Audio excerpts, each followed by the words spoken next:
Hello, Soccer Coach KW here. Hello, coaches. Hope you're all doing well. Spring season is upon us. I just had my first practice with my kids, knowing that it's now going to rain and snow for the next 3 days here in New England. Hopefully, we'll get our first match in on Saturday. But today's video, we're going to talk about playing out of the back in 7v7, perhaps the most important skill that you can teach your players in third and fourth grade, because they're going to need this skill for the rest of their lives if they play soccer. Being able to play out of the back with a controlled method, keeping possession, learning to use your goalkeeper as an extra spare player in the back to provide overloads, all super important skills, and it can start in third grade. I promise you it can. It won't always be pretty. They will make mistakes, but I promise you it can be done. They can do it successfully, and if you do, your players are going to have a huge leg up as they move forward. So we're going to take a look at some slides, then we're going to take a look at some game footage, and we can see how it looks. It's not as perfect as it looks on the little video slides with the pieces moving around, but that's okay. That's what we want to see. So let's get into it right now. Okay, as we said, we're going to take a look at playing out of the back. It's probably the most important thing you can teach your 7v7 players, because they're going to need this for the rest of their lives. Playing out of the back is a chance to maintain possession, start an attack, but you have to do it in a coordinated manner. We don't allow any of our 7v7 teams to punt, and neither should you for any reason. They can't head the ball, and if the ball goes over the halfway line in the air, the other team just gets the free kick on the halfway line and it comes right back at you. And those long passes, the pass accuracy is not great, especially at this age, and the time it takes to handle that ball as it's bouncing around, it's just not worth the risk. So we're going to get them in a good setup so they have multiple angles, so they have lots of options to play, triangles and diamonds all over the field. We're going to spread wide to make the field as big as possible, as we've talked about. And we're going to take a look at the players who don't get the ball. It's important for them to slide, but there are certain players that have to slide right away, and there are other players that need to learn to wait until the second pass, as I like to say, before they move, and we'll look at that. So here's the basics. We've got the goalkeeper with the ball in the center of the six, not on either edge, always in the center. We don't want to give anything away. Our 4 and our 5 are just inside the area, perhaps even a little bit lower. If your build-out line is here, you could even bring these players back level with the keeper to give them a few more minutes. 7 and 11 are out on the paint. We like to say, get paint on your boots. We want them on the touchline as far wide as possible. The 7 and 11 may even start a little bit higher so that they have room to come down the line, to come to the ball if they have pressure on them. But that's something that you can teach them to learn. If there's no press on, they can perhaps start here. What we're looking for is a good angle here. We don't want too flat of an angle. We want a good angle when we receive this ball. 8 is in the center here. The 9, too often, because the other team has to retreat to the build out line, the 9 thinks they have to do the same, and that's not true. This 9 can go as deep as they can to stand to create some depth. Now remember, if you watched my offside video, if this ball happened to be kicked, bounced before the halfway line, and traveled all the way down here where this player was standing, they cannot be offside on a goal kick if they receive the ball directly from a keeper. Is that going to happen? Probably not. But the point is this player can stretch the field because they're going to slide up and down, as you'll see in a minute. So here you see we play the ball out. First pass is always to one of our center backs. It can be tempting to play that ball long, and it's okay to try it once or twice. But again, the distance and accuracy these players have on that range is not great early on. And by the time the ball gets there, usually the press is on, and they're dealing with a ball that's bouncing or in the air, giving them fits, honestly. It's not a great look. Perhaps as they get older, it gets better for them. But first pass, out to one of our center backs. First pass happens. You notice the 9 is starting to press this way because they're going to try and form a nice diamond up here. Notice the 5 and 11. They do not move at first. That was only the first pass. We're going to see why in a couple of slides later. You can see here now the 4 has a bunch of options. They can play out wide. They can play to the 8. They can play back to the keeper. Odds are they're not going to be able to play to their 9 way up here because there's too many players involved. Doesn't hurt to try once in the blue moon, but that's not the high percentage play.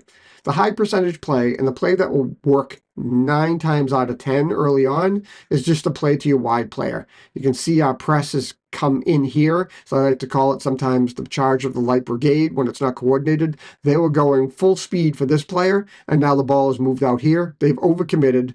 You can see the 9 is actually tucked in here because they're looking through this window, looking for space.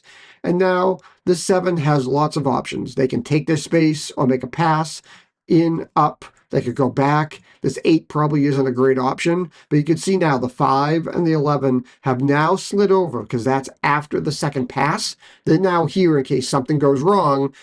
This is a central protection. This player can get back and protect the goal as well. They also provide an option if this ball goes forward. Since the play is over here, now the wide play perhaps is in this space. You can see here in this option, 7 has played the ball down the line because 9 has made a run into this space. And now we've cut 4 players out of the play, and now we're moving into the attacking third. Now, another option is the term switching the field. Switching the field simply means moving the ball from one side of the field to the other to switch the point of attack. At this age, they can't usually go from one sideline to the other with the one pass, one kick of the ball. Perhaps as they get closer to the end of their 4th grade year, but even then, accuracy isn't great. So you're going to use a player in the middle to finish it. 2 short passes are more accurate than 1 long pass. We're going to look at this example where the team is overcommit. We're going to use the 8, and then we're going to move it up and out. So again, here we are in our formation. Our press is coming in here. We play the ball out to the 7. Now, we've got 2 players here. This 4, again, probably will want to slide in behind the 7 as an option, but this 8 has done a good job. They're in this window because perhaps this press, one player's gone far and the other one didn't make it that far, and they're coming straight at the 7. Now, 8 has positioned themselves as they should to be an option here. You notice now the second pass happened. 5 and 11 have moved over. The 7 has played this ball into the 8. Now this team is overcommitted to one side because they were all rushing towards the 7 and the 4. Now this 8 has a bunch of options. They can dribble and take their space. They can look to find the 9. They can look to find the 11 directly. Perhaps they have to go back to the 5 to cut back out. Or perhaps they play in a 1-2 with the 7 who looks like they've started to move up the line. But now you can see we've played it out wide. We've taken out 4 players out of the play, and now this 11 has plenty of green space to rush into as we push the rest of our players up, and now we're into the attacking third.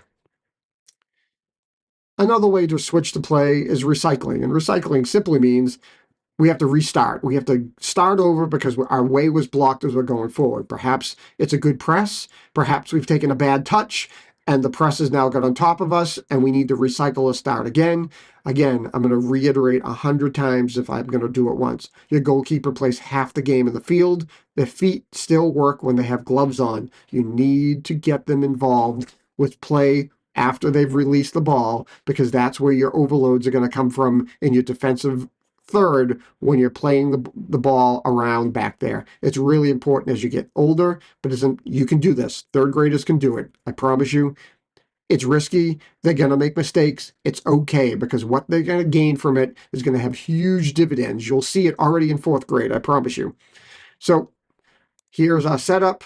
We've played that ball out, but now this is a really well-coordinated press. We've got a player that's gone on to the 7. We've got a player that's gone on to the 8, and this player is now coming this way, cutting off really any forward motion with that ball. Well, maybe the 4 fumbled it, and it gave these players time to get there. Either way, the safe play now, 2 short passes versus 1 long pass to the 5, is to play to the keeper. And this is why the 5 and the 11 shouldn't move until the second pass, because in this situation, if they had moved in and the ball comes back to the keeper, now everybody's in this middle area and the press is on top of them.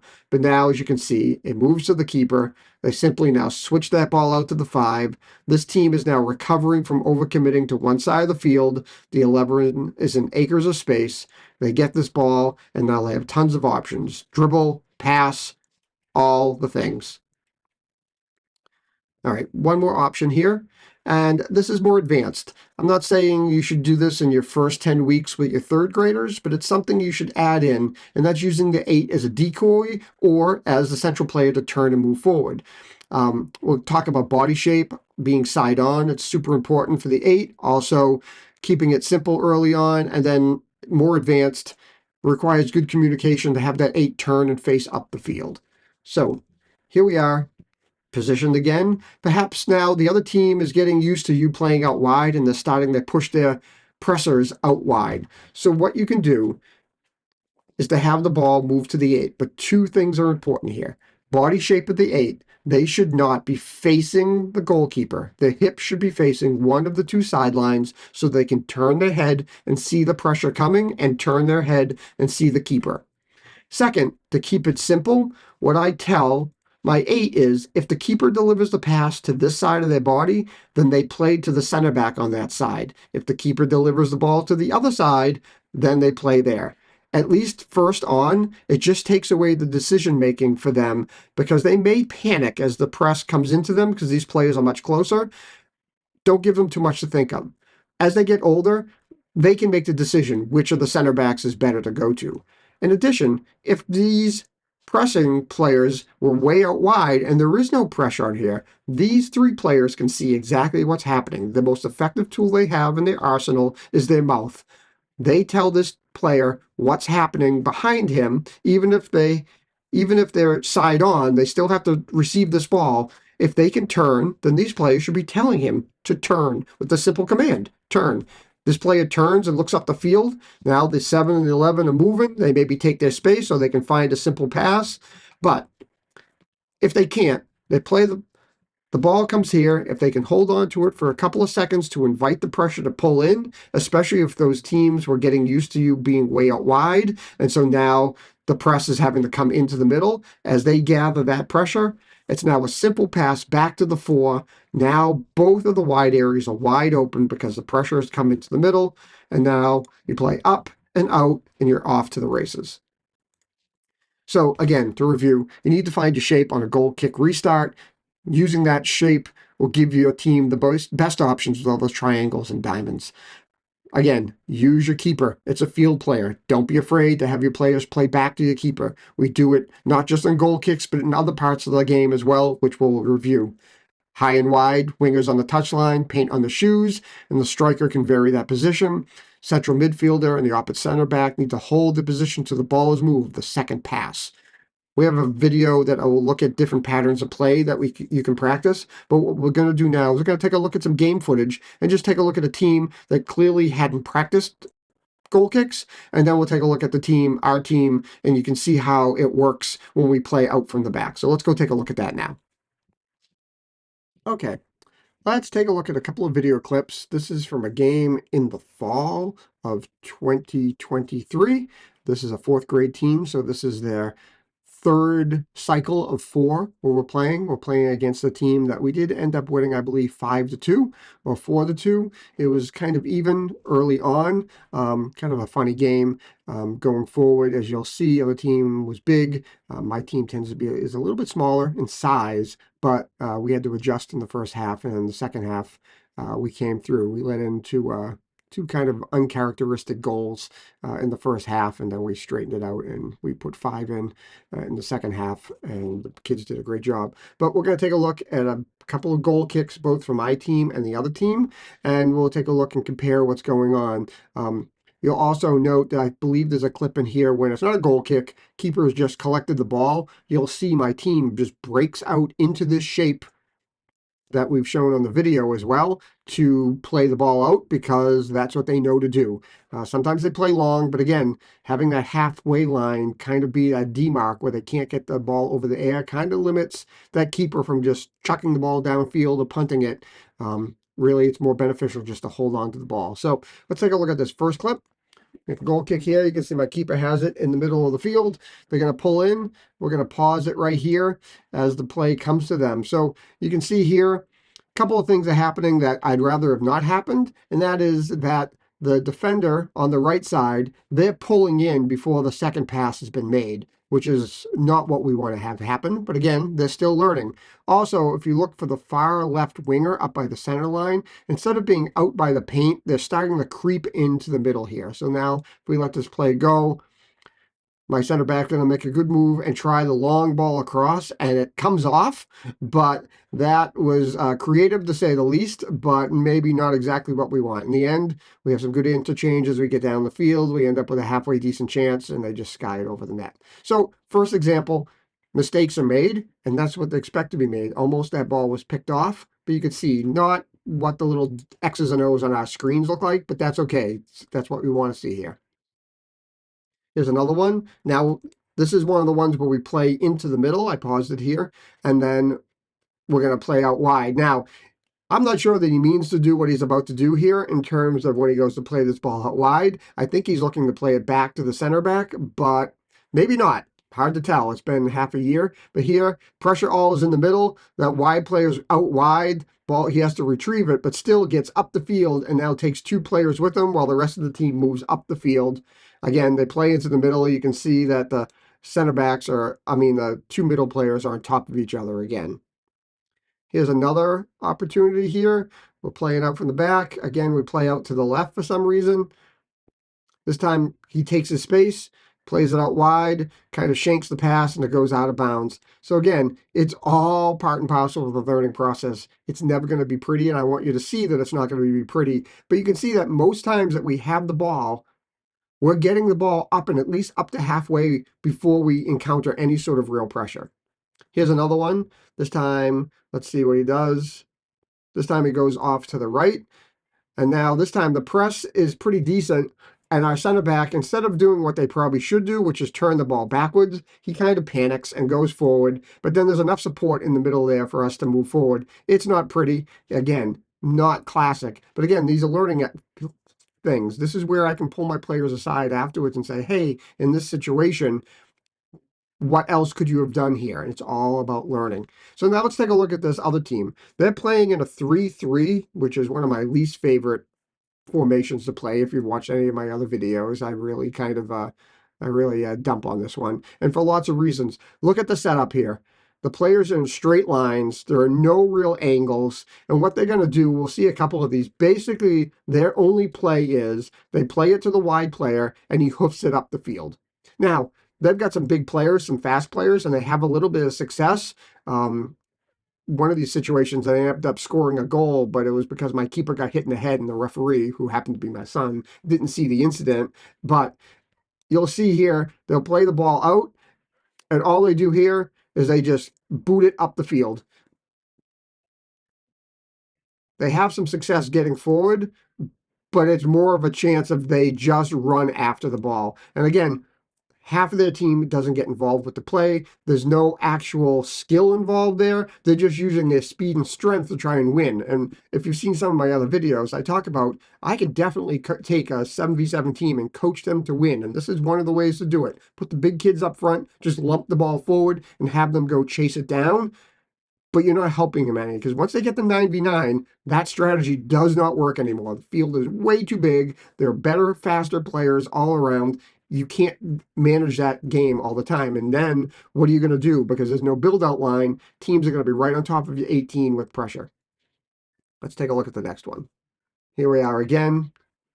Same deal. They placed the ball in the corner. My entire team is shaded off to one side. They know what's going on. I've got one player pressing. I've got the other players waiting. They just lump the ball up, and now we just kick the ball out to the side, and we come back around. We end up with a decent shot on that. So those are just a couple examples of teams playing out of the back, a couple of game situations. It's not pretty. It's not always as clean and clinical as we want it to be. But I will say that my team does a really good job of playing out of the back more times than not against other teams.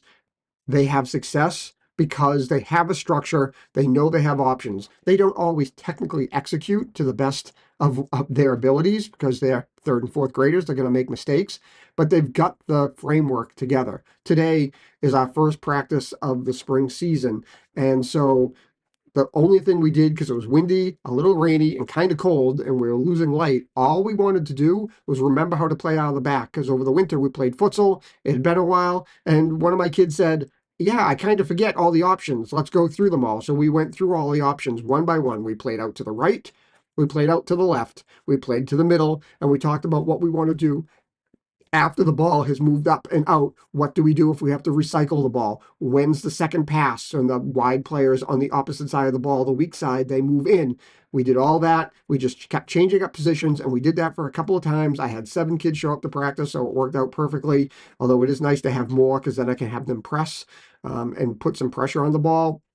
But it was a great way to just kind of walk through what do we do when we restart the ball, get everybody back on the same page, because we probably won't get a second practice before our first game because New England. So I hope this was helpful. Let's finish up.